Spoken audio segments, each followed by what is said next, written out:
Hoje a gente vai falar de bolas abertas e conjuntos abertos. O que são isso? Bom, são noções topológicas que são muito úteis na matéria de cálculo 2. Em cálculo 2, é basicamente o que a gente viu em cálculo 1, mas agora expandido para n dimensões. A gente vê pontos, por exemplo, com n coordenadas. E para trabalhar esses conceitos, é bom que a gente tenha sedimentado algumas ideias topológicas, ou seja, de localização, de fronteira, de onde um ponto pode estar, para poder trabalhar melhor com conceitos de domínio, imagem, esse tipo de coisa. Então, começando aqui por bolas abertas e conjuntos abertos. O que seria uma bola aberta? Bom, como todas as bolas em geral, elas têm um centro. Esse centro eu vou chamar de um ponto A. No caso, aqui eu vou restringir para o plano bidimensional do quadro, mas lembrando que esse ponto A pode ser de um espaço n-dimensional. Esse ponto A pode ter n coordenadas. Então vamos lá, eu tenho aqui meu ponto A. E o que falta para ser uma bola, né? Falta para ele uma distância tal que dentro dessa distância os pontos estão contidos lá dentro. Vamos explicar melhor isso. Vamos, por exemplo, aqui pegar um círculo. Dentro desse círculo, a gente quer que todos esses pontos estejam dentro deles. Ou seja, esses pontos, como que eu vou saber diferenciar esses pontos? Eu posso, por exemplo, dizer que eles distam uma distância menor do que um número positivo de A. Esse número positivo, a distância em geral é caracterizada por um escalar positivo. Eu vou chamar de R, por exemplo. Então essa distância aqui vai ser R. Então, definindo matematicamente uma bola aberta. Uma bola aberta é o conjunto dos pontos x pertencentes ao espaço real de n dimensões, n é um número natural, tal que esses pontos x guardam a seguinte relação.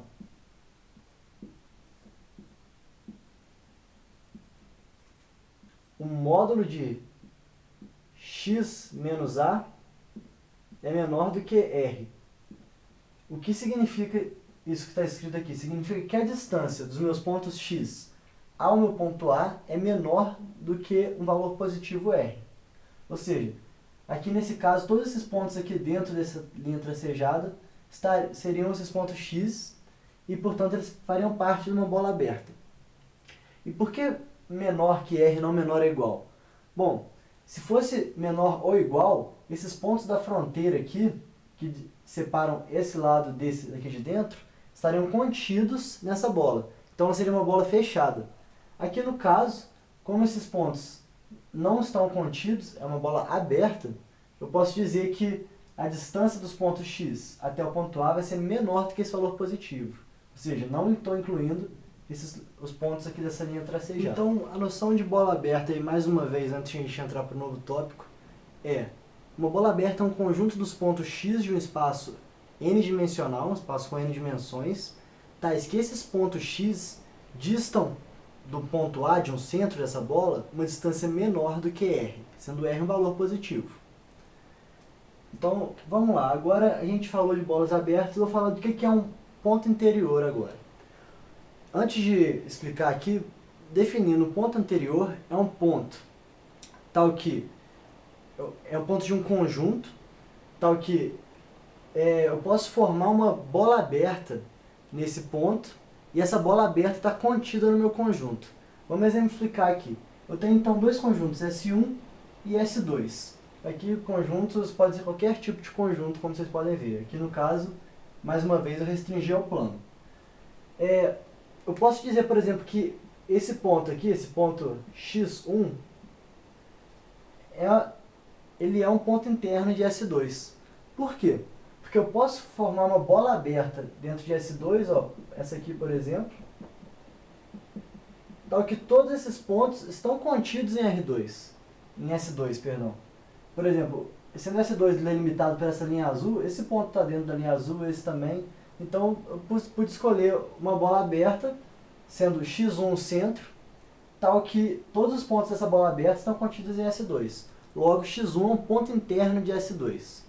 Da mesma maneira aqui no conjunto S1, eu posso tomar um ponto x2 e formar uma bola aberta aqui, que está contida todos os pontos dela dentro de S1.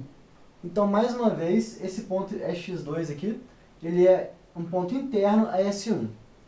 Agora, nem todos os pontos podem ser internos. Por exemplo, no caso do conjunto S2, que ele é um conjunto fechado, como eu disse, os pontos da fronteira dele aqui, com essa parte de dentro, com essa parte de fora, estão contidos em S2, vamos pegar esse ponto x3. Eu não consigo formar uma bola aberta tal que todos os pontos dela sejam contidos em S2. Por quê? Ó, vamos supor que eu pegasse uma bola mínima lá. Ela teria que ter um raio positivo, ou seja, maior do que zero. Esse raio, por ser maior do que zero, seria um pouquinho maior do que essa fronteira, ou seja, ela ultrapassaria a fronteira e chegaria a essa região que não está contida em S2. Então, pontos da fronteira de um conjunto não são pontos interiores. Aqui no caso, o S1 está tracejado, os pontos da fronteira dele não estão contidos nele.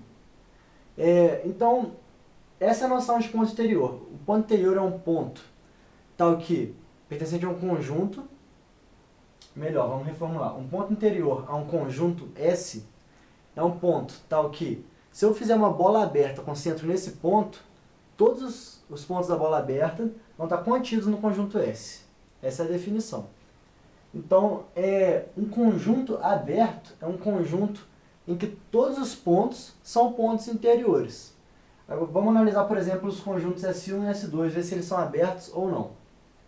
No caso do conjunto S2, ele possui todos os pontos como sendo interiores? Não todos, possui alguns como x1, mas o x3, como eu disse, não vai ser um ponto interior. Portanto, o S2 é um conjunto fechado. Ele não é um conjunto aberto. Porque ele tem fronteiras em todos os seus pontos aqui da fronteira. Todos os pontos da fronteira estão contidos no S2.